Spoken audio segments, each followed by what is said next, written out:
New Zealand allrounder Glenn Phillips మరోసారి కళ్లు చెదిరే క్యాచ్తో ఔరా అనిపించాడు. ఐసీసీ ఛాంపియన్స్ ట్రోఫీ 2025లో భాగంగా టీమిండియాతో జరుగుతున్న లీగ్ మ్యాచ్లో స్టన్నింగ్ ఫీల్డింగ్తో ఆకట్టుకున్నాడు.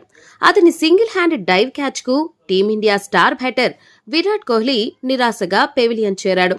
ఈ స్టన్నింగ్ క్యాచ్కు కోహ్లీ షాక్ అయ్యాడు. అలా ఎలా పట్టాడని నోరెళ్లబెట్టాడు. ఈ మ్యాచ్ కోసం ప్రత్యేకంగా వచ్చిన శర్మ సైతం ఈ క్యాచ్ ను చూసి అవాక్కైంది. ప్రస్తుతం ఈ క్యాచ్ కు సంబంధించిన వీడియో నెట్టింట వైరల్ గా మారింది.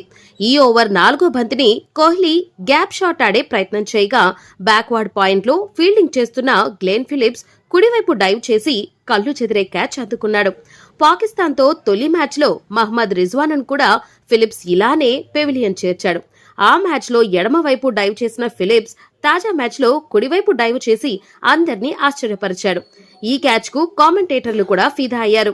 దినేష్ కార్తిక్, అంబటి రాయుడులైతే ఫిలిప్స్ వరల్డ్ బెస్ట్ ఫీల్డర్ అని కొనియాడారు. అనుష్క శర్మ సైతం ఈ క్యాచ్ ను చూసి సంభ్రమాశ్చర్యానికి గురైంది.